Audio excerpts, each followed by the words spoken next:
Hi guys, right, so let's discuss a topic that's on most of your minds and my mind as well, and that's how to invest in this volatile current UK housing market. So first things first, you need to do your research.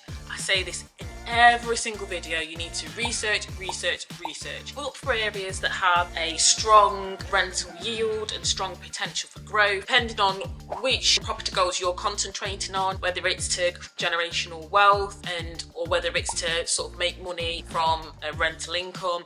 So look back at all of your property smart goals that you've set yourself, and obviously I've done videos on this in the past. You can go and have a look, and I will be doing more videos on those in more depth in the future. But yeah, depending on whatever your property goal is, whatever you want to achieve from your property journey, you need to research into those things. So you need to look at things like transport links.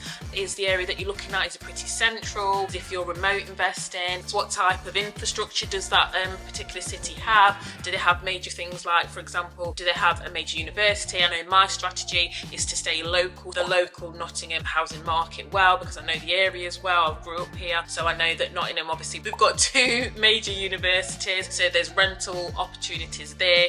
You've got to navigate through the Article 4 directive though. There's a major university hospital here, so there's plenty everywhere you look here. It's pretty central in the country. There's great transport links. You can get to the motorway within half an hour or so, no matter where you are in the city. So there's great things about Nottingham, and I know the area as well, so I know from inside, I've got that local knowledge. But if you don't have that local knowledge, you might want to, and you're wanting to remote invest somewhere else, you might want to look on local councils' planning websites. Most council websites, you can see what planning is going through, and have a look on there and just see what that says. If there's any major regeneration projects in the area, you can have a look at that, so that you know maybe, right, there's a major regeneration project that's going to be in a said area, so that is going to bring people to the area as well. Are there any major companies moving to the area, and is that going to generate more demand for rental properties, if that is your strategy? You really want to identify if there are any hidden gems that are going to be cropping up in any of the cities if you're planning to do this remotely. And you're also going to want to then build a strategy around that and dive deeper into that by looking into your ROI and your ROCE as well, so that you know what return you're getting on your investment. And again, if you look in the description box, I've got a Excel spreadsheet that's a project plan. So one of those tabs does have an ROI calculator on there, so that's very, very helpful for you.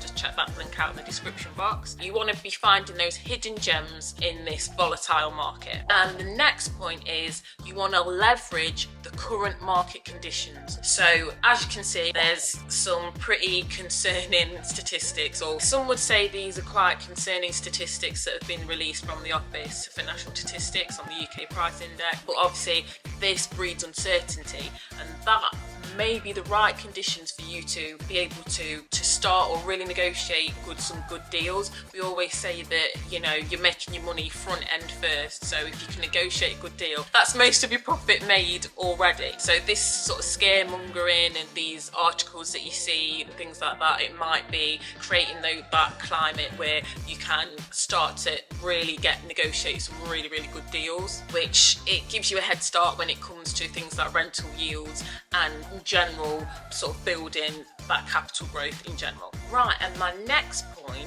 is talking about diversification. Do not put all your eggs in one basket. Maybe just consider investing in various different property types and different property locations maybe. So by spreading your investments, you're actually spreading out the risk, and you're spreading that risk over a wide variety of investments. So in case one property is void or something, you've still got another property that's in a different area that's completely different that will still be occupied. So for example, my main strategy, and this is all going back to my property smart goals, my journey, and one of my main goals is I want to invest in quite a few commercial properties as well. So I want to maximise my yield that I'm going to be getting from one property at a time. So I want to be investing in commercial properties and having mixed use properties as well, but whether that be having a shop underneath, and then upstairs I've got a flat, so then I've got a rental income coming in from both sides. So if someone comes out of the business decides that they want to close and they come out of the premises downstairs, I've still got income in from the flat that's rented out above, and vice versa. And also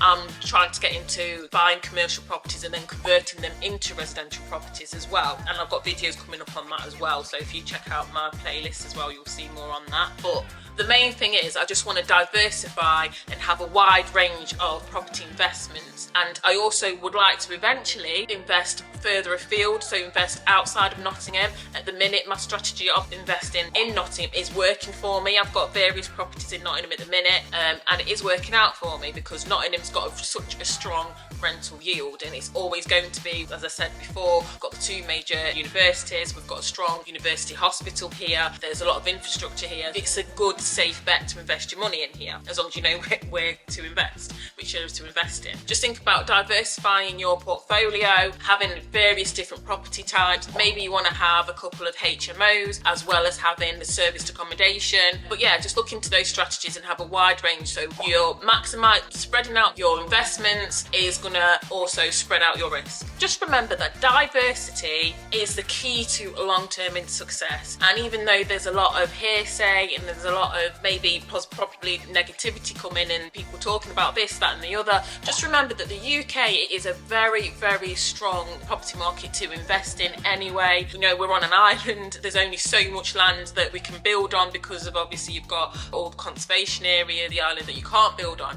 So it's always been a safe bet to invest in the UK property market, and with uncertainty it breeds opportunity, and that's what a lot of people have said, and there's reason why they say that. There is a lot of opportunity out there, so don't be scared by all of the hearsay. As long as you, as I said, research, you stand to do well. And lastly, my last point is please seek advice. Literally just seek advice from all over the place. There's loads of people on YouTube that you can read up on and look on their videos, and they can give you tips and tricks. There's also experts out there in the field that you can speak to. I have a really, really great mortgage advisor. I'll pop her details in the description box. You can speak to her as well. So yeah, get yourself a good financial advisor and a good mortgage broker who can really steer you in the right direction. Speak to a good builder as well. If you're going out looking at properties, bring them along with you if you can. If you can't, just video. I mean, I've got videos on what I do when I go on investment property viewings as well, so just check out that video too. Bring someone, even someone like myself, like someone else who is going on property journey as well. Maybe they've seen things or they've experienced things and you are unsure about. You can always ask them, always ask, and put anything in the comments below, or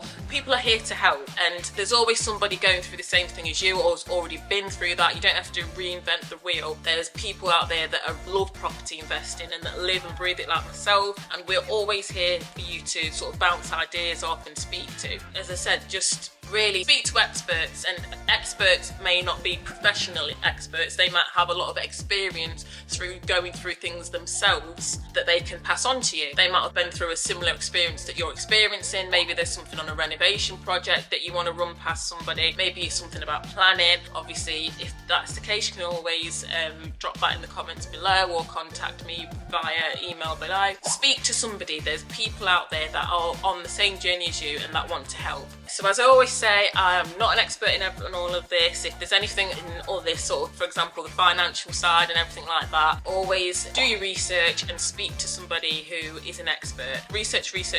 This is all through my own experience. But yeah, that's all for this video today, guys. I hope if you've enjoyed the video, please like, comment and subscribe, and also watch this video next for more property investing tips, and also watch my playlist where I'm actually going through a renovation project of my own myself. Thanks. Bye.